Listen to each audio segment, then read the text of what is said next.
Good morning.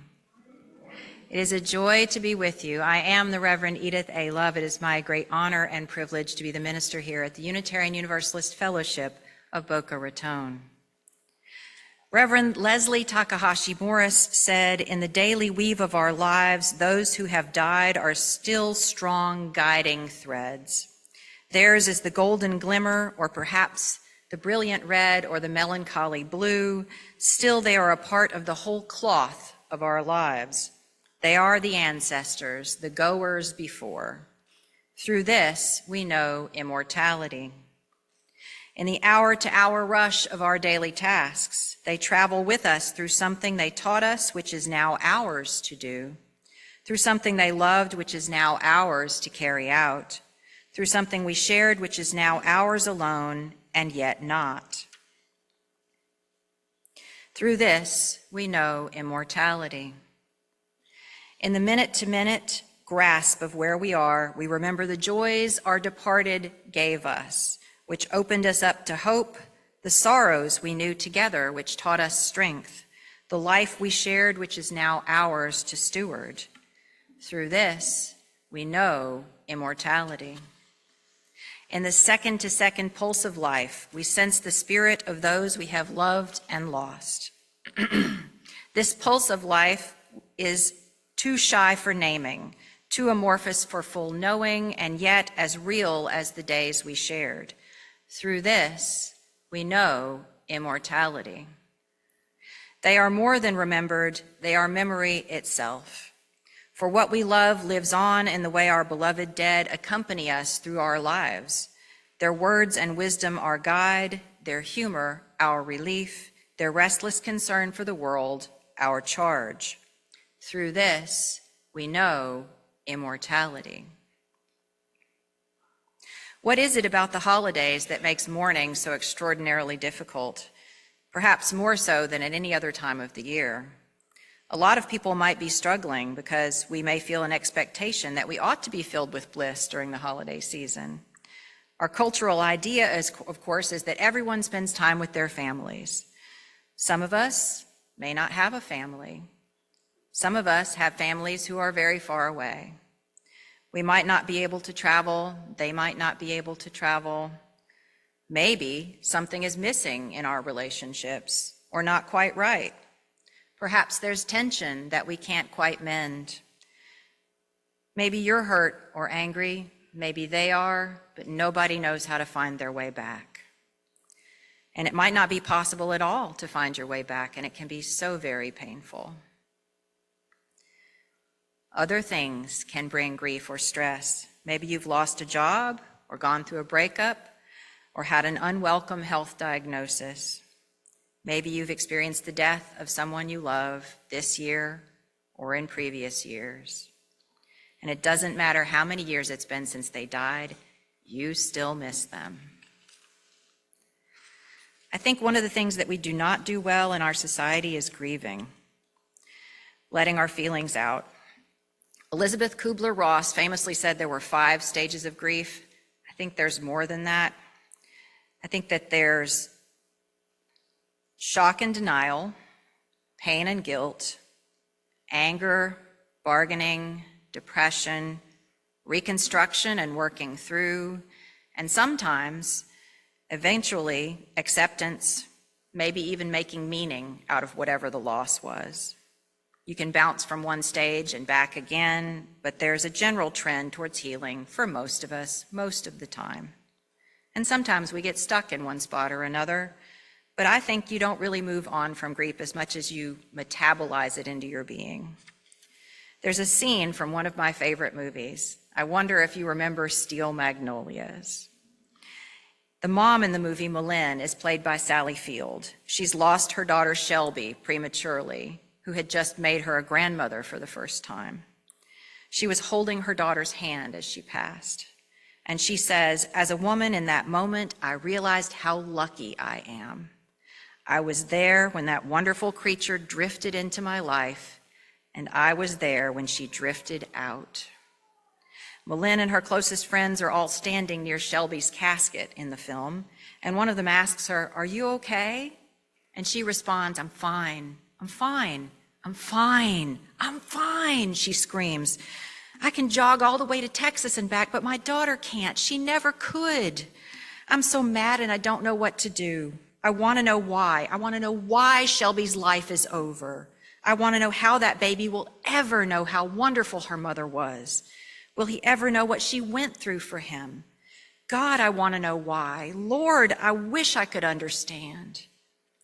The intensity of grief can be like that and so much more. Whatever our losses, allowing ourselves to feel is how we begin to move towards healing. Our grief and our losses are a part of us, an important part of our life stories. It is said that it gets easier with time, but experience has taught me that life itself takes up more of us, and our grief just stays in the middle and gets built around. Loss and sadness are very hard and so very human. We might be feeling isolated or alone in our grief this time of year. Added to this, there can be expectations around gift giving or parties or spending, which might add to our stress. That is a lot to hold. So where do we go from here? How do we deal with all this and find our way towards something lighter, maybe more like joy? Well, emotions are transient. Scientists have shown that most feelings pass through us in just a few minutes. So if we stay in sadness, if we get stuck there, there's likely more going on than just a feeling. I asked my sister what she thought about moving from grief to joy, and I apologize if you've heard this story before. She suggested that it's helpful to visit the Church of the Outdoors. As Robert Frost said, the only way out is through. And so if you sit with it for a while and let it gnaw on your bones, my sister said, the only way I know to loosen the grip is to get moving. Baby steps, 1 foot in front of the other.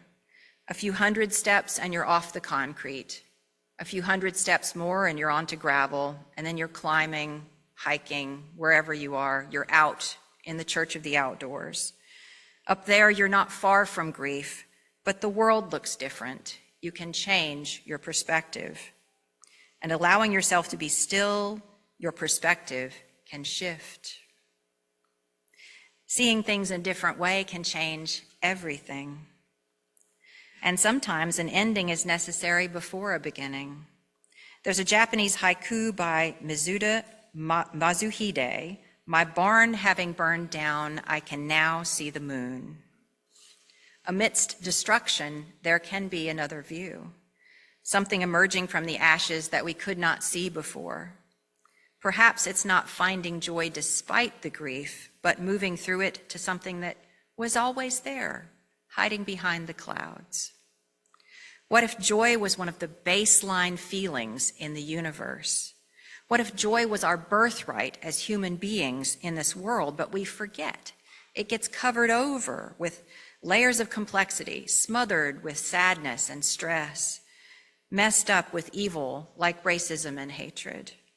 What if just under the surface, joy was waiting for us? What if at any moment we could choose to recognize the potential for joy, even amidst our sorrow? Can you think of a time when your joy might have been near your sadness? I think of the poem by Sufi mystic Hafiz.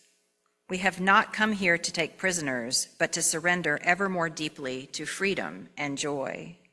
We have not come into this exquisite world to hold ourselves hostage from love. Run, my dear, from anything that may not strengthen your precious budding wings. Run like hell, my dear, from anyone likely to put a sharp knife into your sacred, tender vision of your beautiful heart. For we have not come here to take prisoners or to confine our wondrous spirits, but to experience ever and more deeply our divine courage, freedom, and light. So maybe if the universe has closed a door, as the saying goes, perhaps it might open a window. There's a phenomenon that researchers have termed post-traumatic growth. That's where a person can go through something very, very difficult and emerge afterwards stronger and more resilient. Grief can absolutely knock us down. It can be overwhelming. Nevertheless, there are steps we can take. We can express our feelings. We can hold space for what's going on inside of us and the people that we love. And we can take extra good care of ourselves and our people when we are grieving. Maybe, for example, you just need to have a good cry. In the film I referenced earlier, Steel Magnolias, the character of Truvy, played by Dolly Parton, says, "Laughter through tears is my favorite emotion." No matter how badly you might feel, laughter could still help. Or tears with laughter, or a walk by the ocean, or sitting with a friend. In a community like this one, we support each other through the hard things. If you are hurting, please reach out to me or the care team, or reach out to someone that you trust. You do not have to do this alone. It is our connections to each other that help us to truly heal. And even if it feels like a risk, I encourage you to take a chance and reach out anyway. Let someone offer comfort to you if they can. And in case you didn't know, I'm going to embarrass them by calling their names out.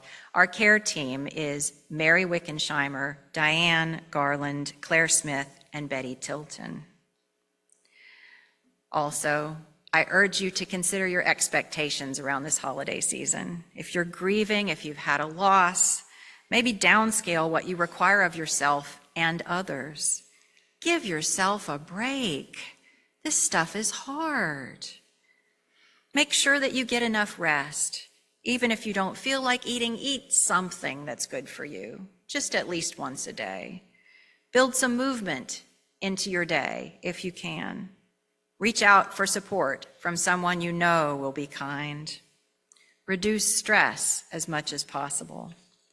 Maybe enjoy some small indulgence like chocolate or a movie you've been wanting to see. My colleague, Reverend Deborah Pope Lance's advice, when you're under tremendous stress, you need to sharply increase your self-care. She says if it doesn't feel wildly self-indulgent, you are doing it wrong. You can love yourself like the precious child of the universe that you are. And if you can't quite love yourself, maybe you can like yourself enough to try. Loss can be hard, so please be kind to yourself. You deserve all the good things in life. May you be blessed. May you hold yourself tenderly when you are in pain. And may you hold space for a glimmer of joy when the opportunity presents itself. Amen, Ashe, and blessed be.